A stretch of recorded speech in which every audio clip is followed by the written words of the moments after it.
Tradition. We are surrounded by it. When something's worked perfectly well for as long as anyone can remember, why on earth would you want to change it?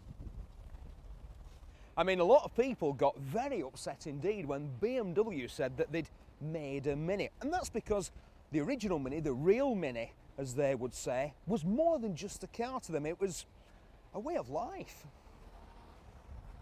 So, when I heard that Piaggio were making a Vespa that was liquid-cooled rather than air-cooled, 4-stroke rather than 2-stroke, and worst of all, had absolutely no means of manually shifting gears,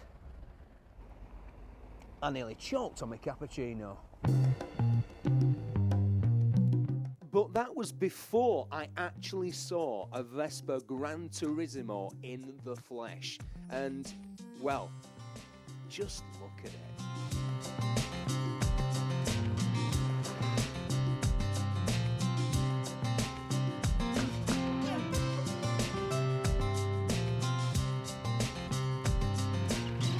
I was won over by the classic looks of this Vespa GT. It's big, it's voluptuous, it's curvaceous.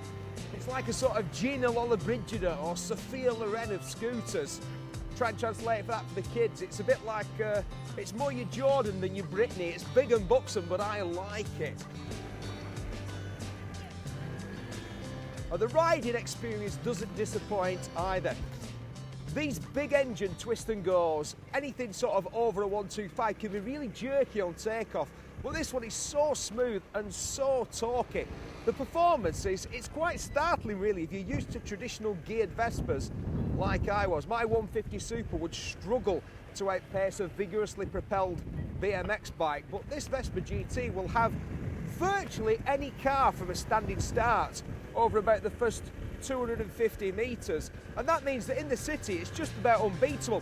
There is a problem when it comes to parking though. Not that it's hard to park, just that it attracts all kinds of attention from all kinds of people. And I really do mean all kinds of people. I'll just have a look at this motorcycle here, this Vespa here, sorry. And being a motorcyclist of probably about 48, 49 years experience, I think they're a smashing machine. You can drive in all sorts of weather with them. Like the semi leg seals on the front. Your legs are absolutely nice and dry when it's raining down. Easy to clean, nippy, you know, when you're going about traffic. And for my money, they're absolute, you know, bang on kind of thing. Lovely, nice and clean, and take you anywhere and cruise all day probably at about, what, 55 miles an hour. I don't know the fuel consumption, but I should imagine like it's a very, very economical to run. If the Piaggio Vespa GT is to live up to its name of Gran Turismo, it has to be more than just an around town point and squirt toy. It has to cut the mustard out here on the open road to take two people and a decent amount of luggage somewhere nice for the weekend, and they've got to enjoy the trip.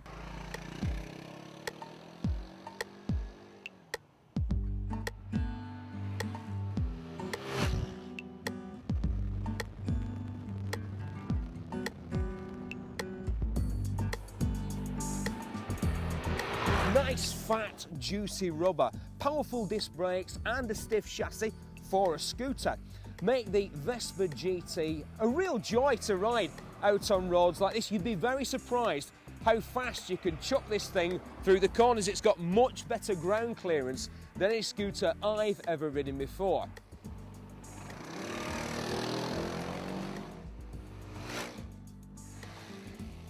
You know, I wondered if I'd like this new Vespa GT, and the truth is that I don't. I absolutely adore it. I love the performance, the style, the comfort, the practicality, and the price isn't too bad either, just under £3 on the road. My wife likes it, my 14-year-old daughter says it's the coolest thing I've brought home in years.